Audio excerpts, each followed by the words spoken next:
The Galactic Naval Academy buzzed with the usual morning routine, coffee stronger than starship fuel, cadets stumbling through corridors like drunken asteroids, and the ever-present sound of someone screaming about missed assignments.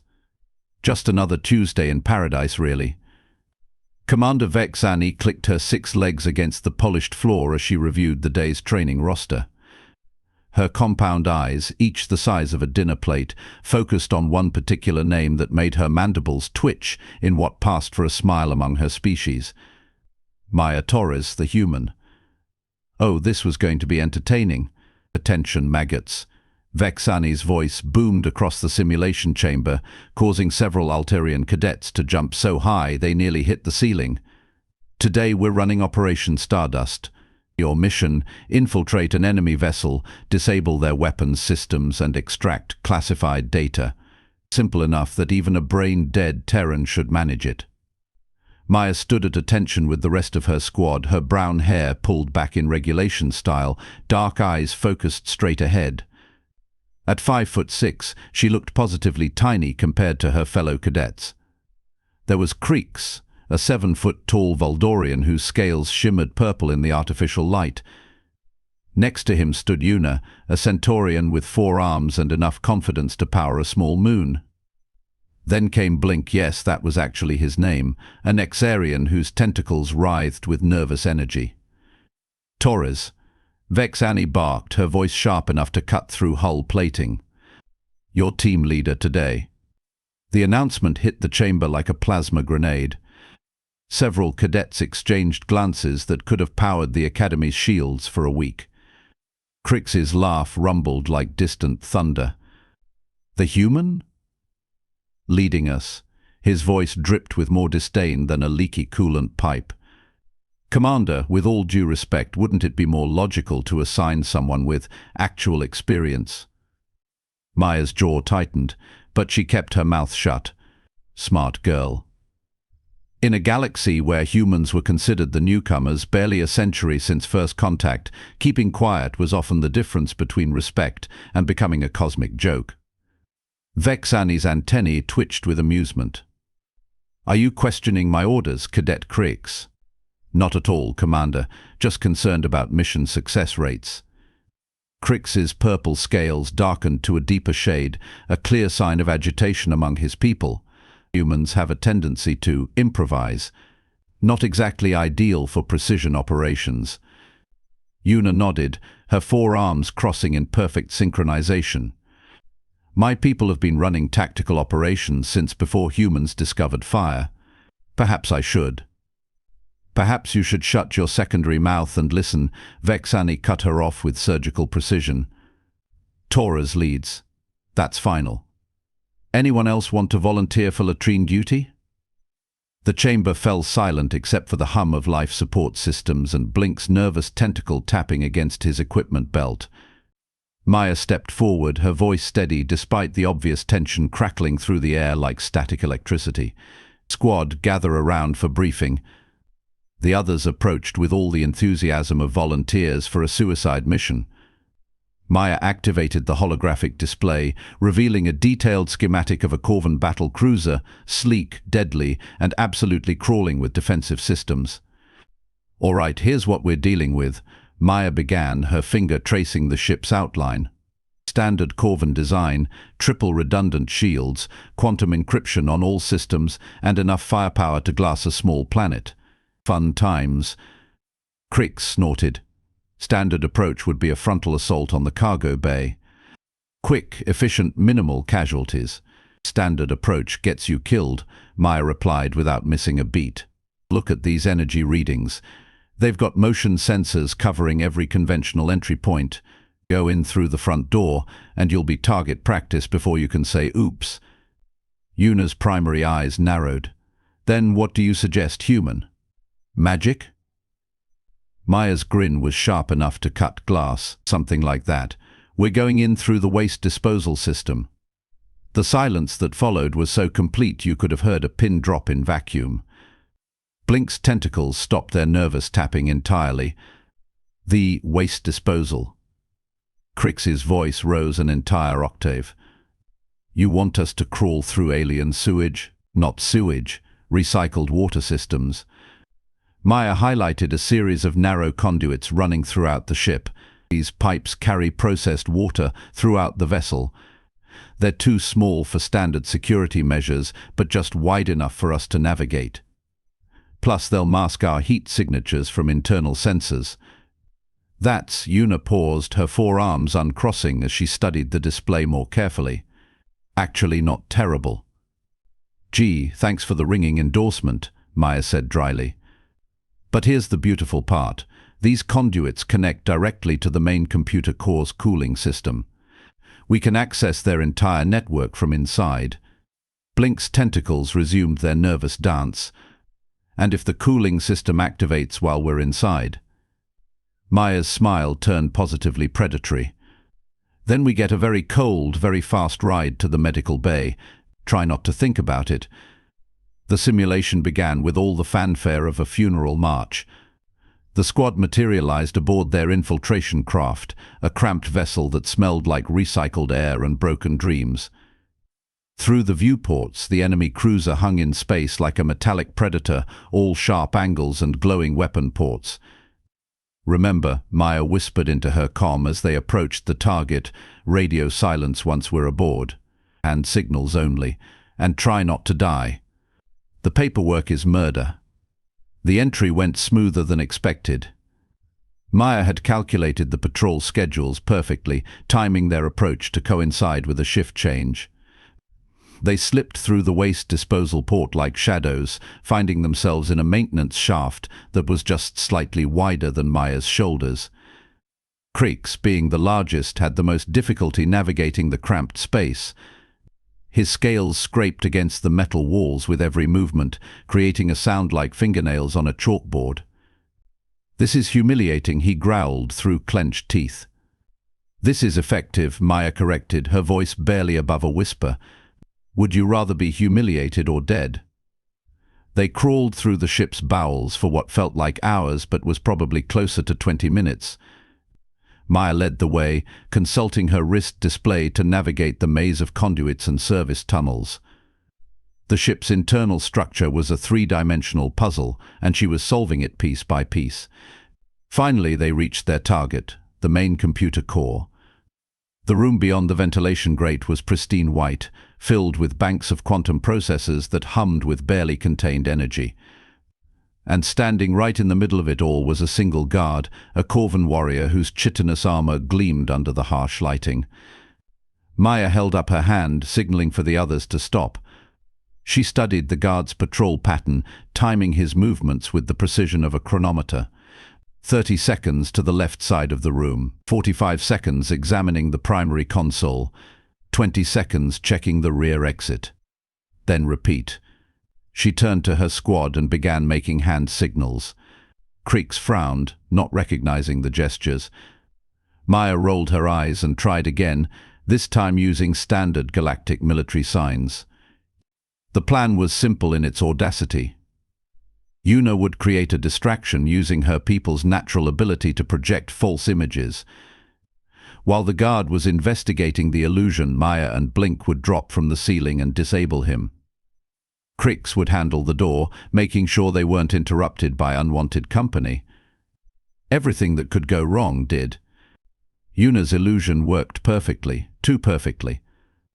Instead of creating a minor distraction, she accidentally projected a full-sized replica of a Terran grizzly bear, complete with realistic roaring sound effects. The guard didn't just notice the distraction, he hit every alarm in the immediate vicinity. "Well," Maya muttered as klaxons began wailing throughout the ship, "that's suboptimal." The chamber filled with emergency lighting, bathing everything in angry red. The guard spun around, raising his weapon, and came face to face with 4 cadets who looked about as prepared for combat as a fish is for mountain climbing. "Halt! Identify yourselves!" the guard shouted in accented standard. Maya stepped forward, hands raised in a gesture of surrender. "Easy there, big guy. We're just lost tourists looking for the gift shop." The guard's weapon didn't waver. "This is a restricted area. Surrender now or..." That's when Maya did something that would be talked about in academy halls for the next 50 years. Instead of attacking, instead of running, instead of doing anything remotely predictable, she started laughing. Not a nervous giggle or a stress-induced chuckle. Full-blown, tears in her eyes, doubled-over laughter that echoed through the chamber like music. "I'm sorry," she gasped between fits of giggles, "but did you seriously just ask 4 Academy cadets to surrender during a training exercise?" "Oh, that's rich. Absolutely beautiful." The guard's weapon lowered slightly, confusion replacing aggression on his angular features. "Training exercise?" "Simulation, buddy. The whole thing." Maya wiped her eyes, still grinning. "You're supposed to try to stop us. We're supposed to try to complete our mission. It's like the galaxy's most expensive game of hide and seek." Understanding dawned on the guard's face, followed immediately by embarrassment. In the Corvan military culture, falling for such an obvious trick was roughly equivalent to forgetting which end of a weapon was dangerous.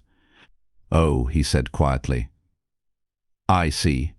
"Don't feel bad," Maya continued, her voice taking on a conspirative tone. "Happens to everyone.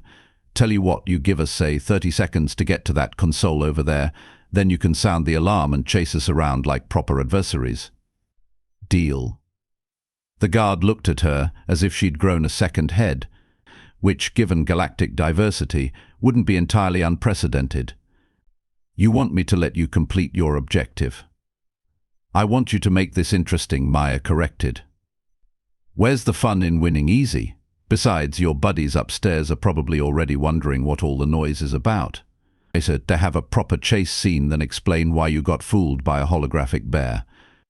The logic was twisted, backwards, and completely human in its audacity, and somehow it worked. 30 seconds, the guard agreed, stepping aside with what might have been the beginning of a smile. Maya and her team sprinted for the console. Her fingers flew across the interface, downloading the required data files while simultaneously planting the virus that would disable the ship's weapons systems. The Corvan computer architecture was different from human systems, but not incomprehensibly so. 20 seconds, Crix called out, his voice tight with disbelief at what was happening. Maya's hands moved like lightning across the controls. Years of gaming, of programming, of thinking 3 steps ahead came together in a symphony of perfectly timed keystrokes. The download bar crept toward completion, 70%, 80, 90. "Time," the guard announced, then immediately activated his communicator. "Security alert. Intruders in computer core." "Got it." Maya yanked the data chip from the console just as blast doors began slamming shut throughout the section. "Now comes the fun part. Everyone remember how we got in here?" Blink's tentacles had gone completely still, never a good sign. The waste disposal system. But security will have sealed those passages by now. "Probably," Maya agreed cheerfully. "Good thing I have a backup plan." She led them to what appeared to be a completely unremarkable section of wall. Her fingers found a hidden maintenance panel, revealing a cramped service ladder leading upward. "Emergency escape route," she explained, already starting to climb. "Every ship has them, even if they don't advertise the fact. This one leads directly to the shuttle bay." They climbed through darkness, following shafts that seemed to exist in the spaces between spaces. Maya's knowledge of ship architecture was proving unnervingly comprehensive for someone who'd supposedly never seen the inside of a Corvan vessel before. "How do you know about this?" Yuna asked, her voice echoing strangely in the confined space. "I read the manual," Maya replied simply. "All of them.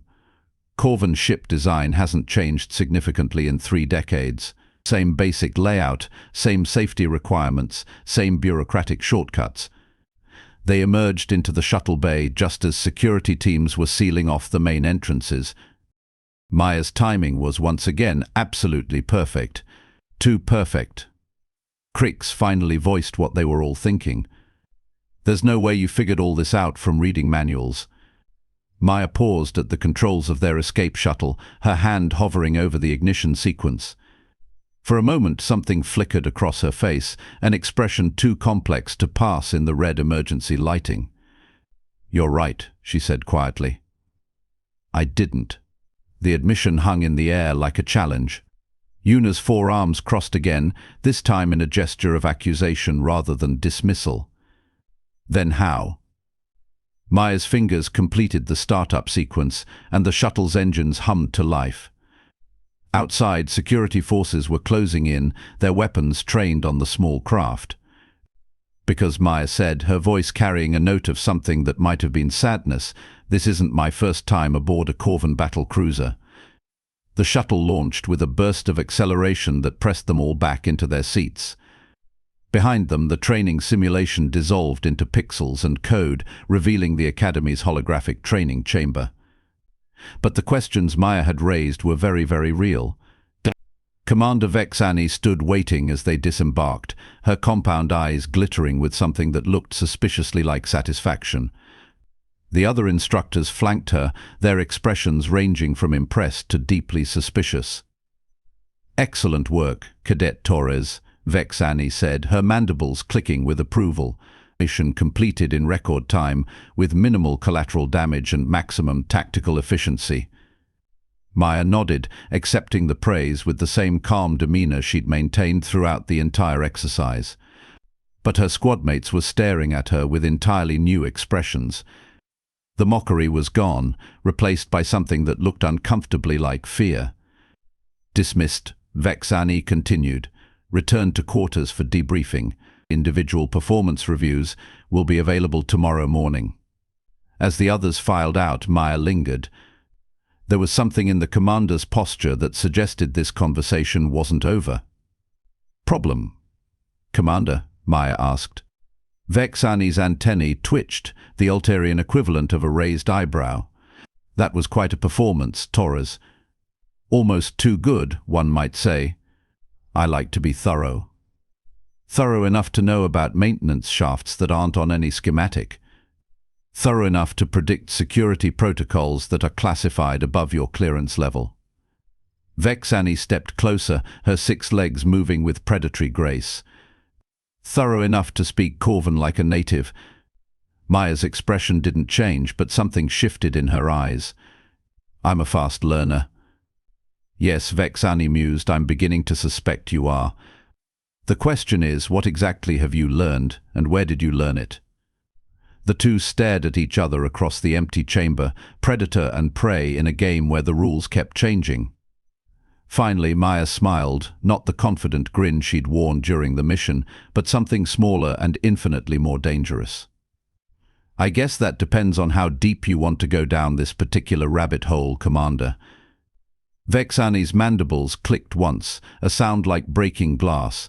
"Deep as it takes, Cadet, deep as it takes." Maya nodded and headed for the exit, her footsteps echoing in the vast space. At the doorway she paused. "Commander, you might want to check my personnel file again. All of it this time." And then she was gone, leaving Vexani alone with questions that were multiplying like bacteria in a petri dish. It's questions about a human cadet who knew too much, moved too smoothly, and spoke like someone who'd been preparing for this moment her entire life. Questions about Maya Torres and why her name had been flagged by Galactic Intelligence 3 times in the past year. Questions that were about to turn the Academy upside down.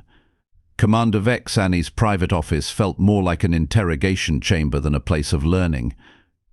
The walls were lined with commendations, battle honors, and enough firepower to level a small space station.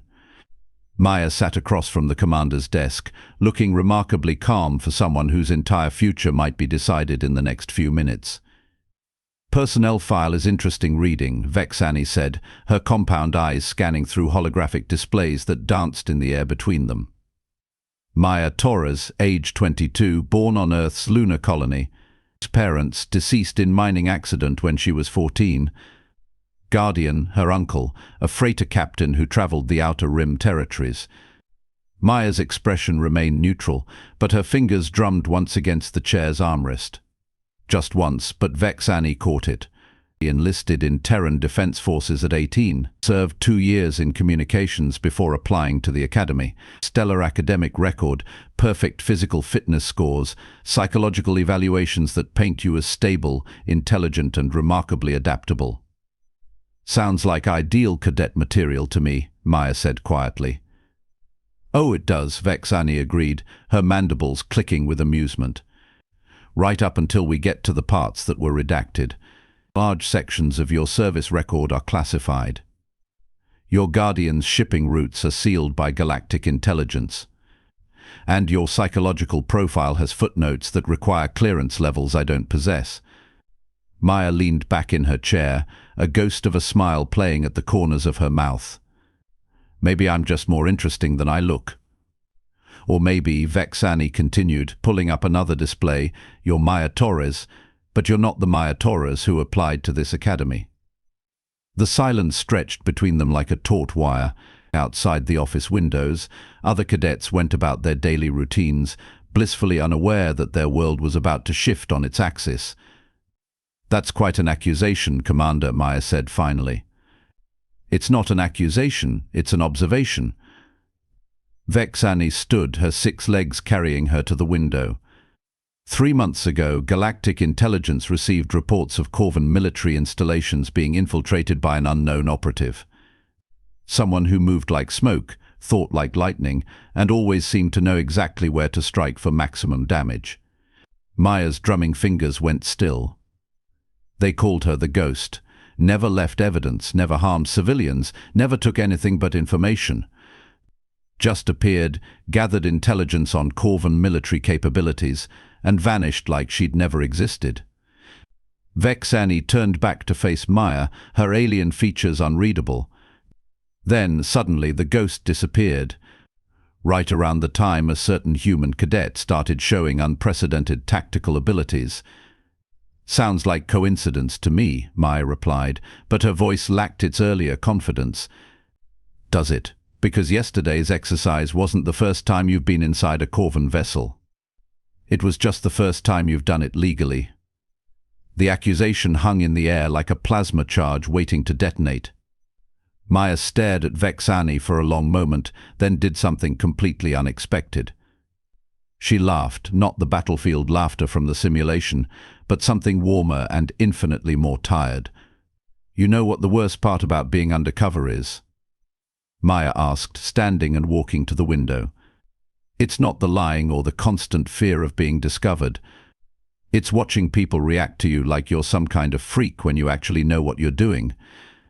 Vexani's antennae went rigid with attention. So you admit it? I admit that Maya Torres, the freighter captain's niece, died in that mining accident alongside her parents. Maya's reflection in the window looked like a stranger, someone older, more dangerous, carrying weights that shouldn't exist on such young shoulders. The person standing here is Lieutenant Maya Santos, Terran Special Intelligence. The revelation hit the office like a shockwave. Vexani's compound eyes widened to their maximum diameter, a clear sign of extreme surprise among her people. Special Intelligence. But you're just a cadet, you can't be more than 26, actually. And I've been operating in Corvan space for the better part of 3 years. Maya turned back to face the commander, her posture subtly different now, straighter, more alert, carrying an authority that hadn't been there moments before. The mining accident story was cover. My real parents were diplomats working on the first human Corvan trade agreements. They were assassinated by a Corvan extremist faction that wanted to prevent any alliance between our species. Vexani sank back into her chair, her 6 legs suddenly feeling unsteady. The Twilight incident. That was 15 years ago. It nearly started a war. It did start a war, just not the kind anyone expected. Maya's voice carried the weight of old pain, carefully controlled but never forgotten. While the politicians argued about sanctions and trade embargoes, people like me went to work, learning their language, their culture, their military doctrine, becoming experts in the art of knowing your enemy. And the academy, your enrollment here? Maya smiled, and for the first time since entering the office it reached her eyes. Retirement plan. After 3 years of skulking around enemy space, I decided I wanted to try something different. Maybe teach the next generation of officers how to think beyond standard tactical doctrine. by infiltrating the most prestigious military academy in the galaxy under false pretenses. By proving that humans aren't just the newcomers everyone thinks we are. Maya's voice hardened with conviction. We're survivors, we adapt, we find ways to win fights that everyone else says are impossible. Before Vexani could respond, alarms began screaming throughout the academy. Not training alarms, the real thing. Emergency lights bathed the office in pulsing red as automated voices began broadcasting priority alerts. All cadets and staff report to emergency stations immediately. This is not a drill. Repeat, this is not a drill. Unknown vessels approaching Academy space. Maya was moving before the announcement finished, her training taking over. She reached Vexani's communications panel and began pulling up tactical displays with the efficiency of someone who'd done this 1,000 times before. "Commander, you need to see this," she said, her voice suddenly tight with concern. The holographic display showed space around the academy, normally empty except for routine patrol ships and training vessels. Now it was filled with sleek, angular shapes that could only be one thing. Corvan battle fleet, Vexani breathed, her mandibles clicking with anxiety. But that's impossible. The treaty specifically forbids military vessels in this sector. Maya's fingers danced across the controls, calling up ship classifications and energy readings. Her expression grew grimmer with each passing second. 12 heavy cruisers, 6 destroyers, and what looks like a command dreadnought. That's not a patrol force, Commander. That's an invasion fleet. But why? What could they possibly want with a training facility? Maya went very still, her face pale in the emergency lighting. When she spoke, her voice was barely above a whisper. "They want me." The pieces fell into place with the inexorable logic of a collapsing star. The timing was too perfect, the target too specific. Somehow the Corvan had discovered her true identity and tracked her to the academy. "The extremist faction that killed my parents," Maya continued, her voice gaining strength as she worked through the implications. "They've been hunting Terran intelligence assets for years. If they know I'm here, they'll destroy the entire academy to eliminate you," Vexani finished, understanding dawning in her compound eyes. 30,000 cadets and staff, wiped out to kill one operative. Maya nodded grimly. "Welcome to asymmetric warfare, Commander. Sometimes the enemy decides that acceptable losses include everyone you've ever met." The communications system crackled to life, broadcasting on all frequencies. The voice that emerged spoke accented standard, but the words were clear enough. "Academy Command, this is War Commander Thaknal of the Corvan Liberation Front. You harbor a criminal wanted for crimes against our people. Surrender the spy known as Maya Santos, and we will withdraw peacefully. You have 10 minutes to comply." The message repeated twice, then cut to static. Maya and Vexani stared at each other across the office, both realizing that 30,000 lives now hung in the balance. "Well," Maya said with forced lightness, "at least they got my real name right." Vexani was already activating emergency protocols, her 6 legs moving with mechanical precision. Academy shields are raising, defensive batteries coming online. But we're a training facility, not a fortress. Those cruisers will tear through our defenses like paper. "Not if they don't get the chance," Maya replied, moving toward the door. "I need to get to the communications center. There might be a way to end this without a fight." "Absolutely not." Vexani moved to block her path, though given their size difference it was more symbolic than effective. "You are not turning yourself over to those murderers. And you're not sacrificing 30,000 innocents to protect one intelligence operative," Maya shot back. "This is my responsibility, Commander. Let me handle it." "By getting yourself killed." Maya's smile turned sharp as a blade. "Who said anything about getting killed? I've been playing cat and mouse with these people for 3 years. Time to show them what happens when the mouse decides to bite back." She was through the door before Vexani could stop her, moving with the fluid grace of someone accustomed to operating in hostile territory. The commander followed, her longer legs allowing her to keep pace despite Maya's head start. The academy's corridors were chaos. The cadets and instructors ran toward emergency stations while automated systems sealed blast doors and activated defensive measures. Through the viewports, the Corvan fleet hung in space like metallic vultures, their weapons charged and ready. Maya reached the communications center just as the countdown reached 5 minutes. The room was packed with senior officers trying to coordinate an evacuation that everyone knew was impossible. You can't evacuate 30,000 people in 5 minutes, no matter how good your emergency procedures are. Commander Vexani, Admiral Tuscara, looked up as they entered. The cetacean officer's massive form filled most of the available space, his grey skin gleaming with stress-induced moisture. "Thank the void you're here. We need all department heads for crisis management." "Admiral," Maya stepped forward, her voice cutting through the background chatter with military precision. "I'm Lieutenant Maya Santos, Terran Special Intelligence. Those ships are here for me." The room went silent except for the hum of electronics and the distant rumble of charging weapons. Every officer present turned to stare at the young human who'd just claimed responsibility for the crisis. Admiral Tuscara's large eyes focused on Maya with the intensity of a targeting system.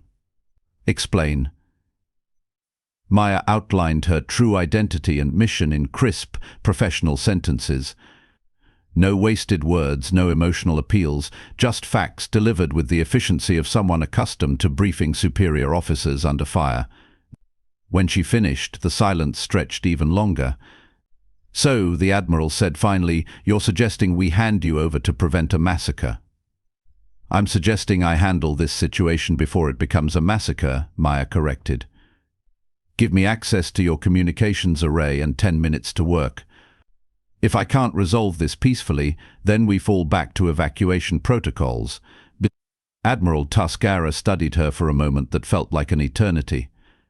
Around the room, other officers shifted nervously, aware that whatever decision was made in the next few seconds would determine whether the academy survived the day. "You have 5 minutes," he said finally. "After that, we start shooting." Maya nodded and moved to the primary communications console. Her fingers flew across the controls with practiced ease, establishing a secure channel to the Corvan command ship.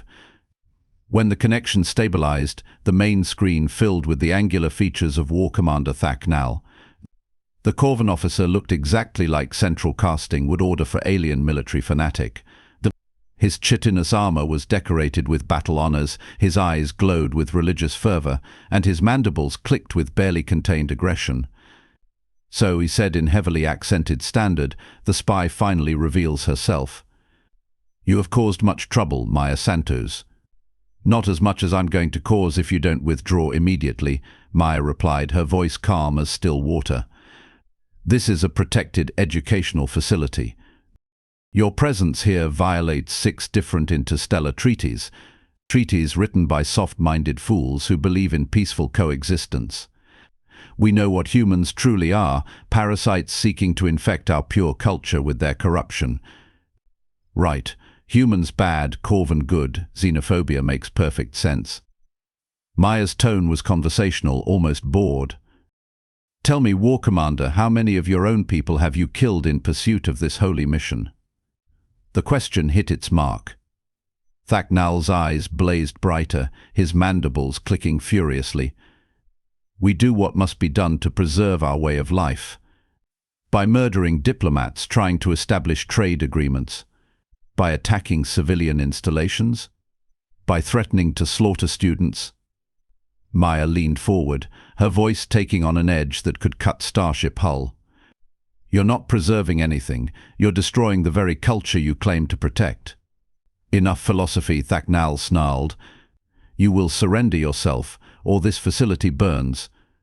Maya smiled, and every officer in the communications center felt their blood run cold.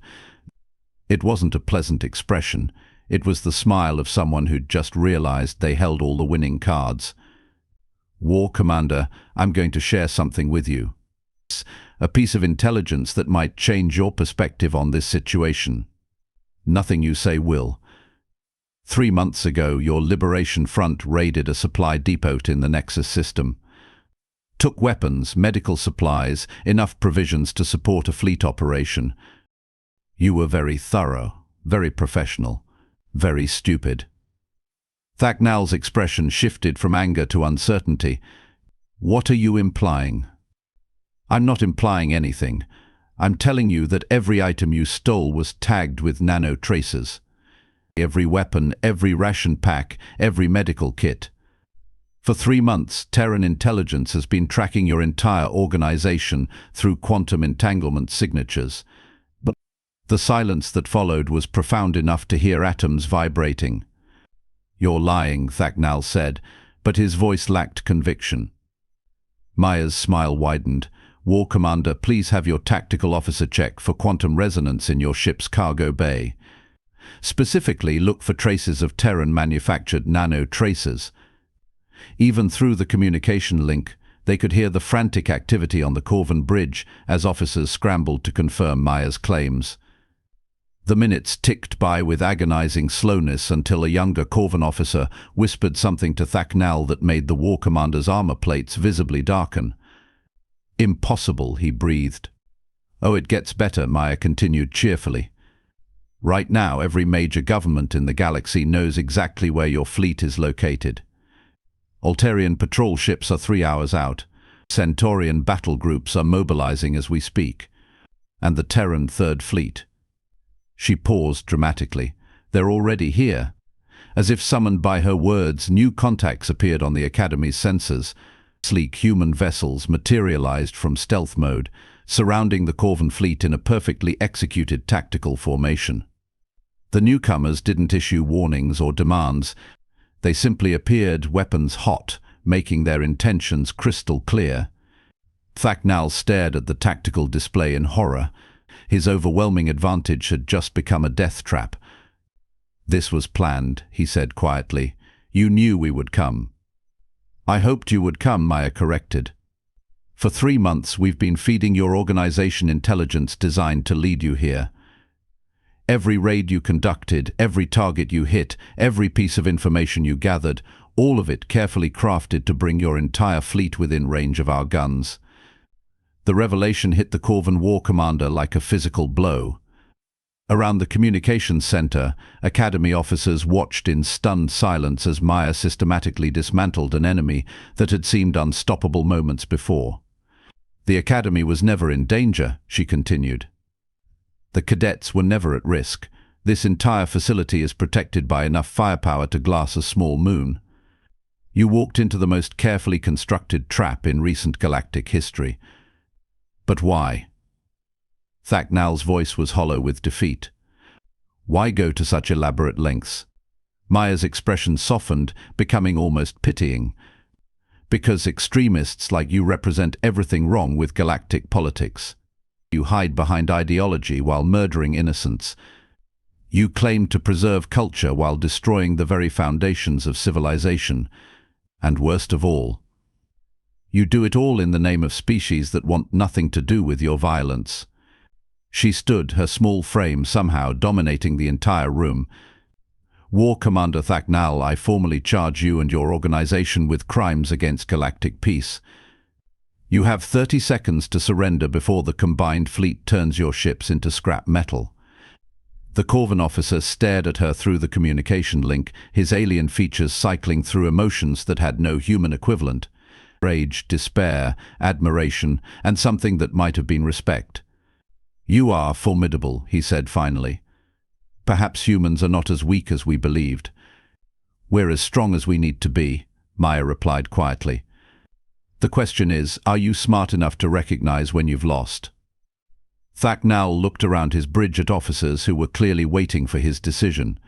The tactical situation was hopeless.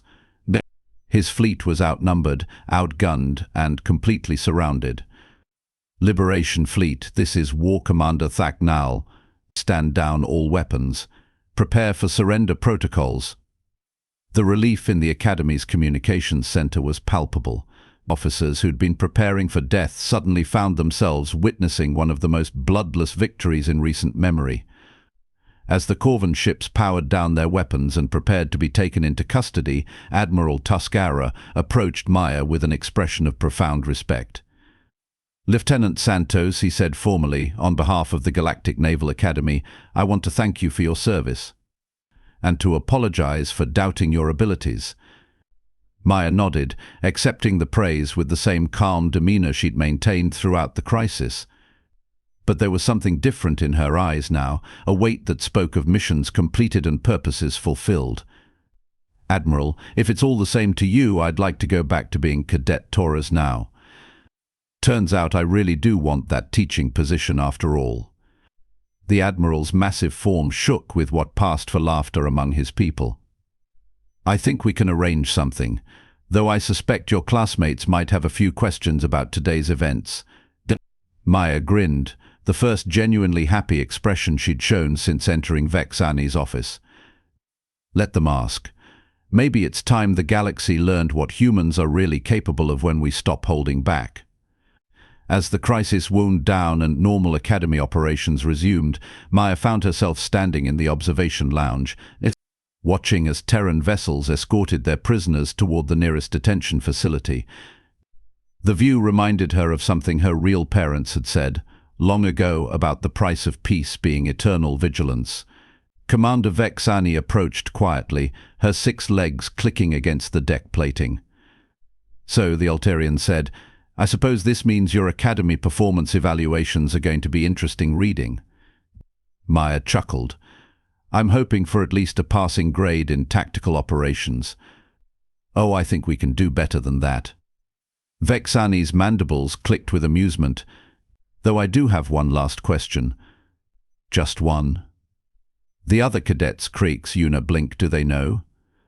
Maya considered the question, watching Star's wheel slowly past the viewport. "They know I'm not what I appeared to be. Whether they figure out the rest, well, that's up to them." As if summoned by the mention of their names, the 3 cadets appeared in the observation lounge. They approached hesitantly, clearly uncertain how to process everything that had happened. Creeks spoke first, his purple scales pale with shock. "Maya, or Lieutenant, whoever you are now." "Maya's fine," she said softly. "That's who I want to be here." "The simulation yesterday," Una said, her forearms crossed in a gesture of confused respect. "You weren't just showing off. You were teaching us." Maya nodded. "Showing you that conventional tactics aren't the only way to solve problems. That sometimes the best solution is the one nobody expects." Blink's tentacles writhed nervously. "And today?" "The whole crisis with the Corvan fleet. Today was about proving that humans belong here," Maya replied firmly. "That we're not just the new species trying to fit in.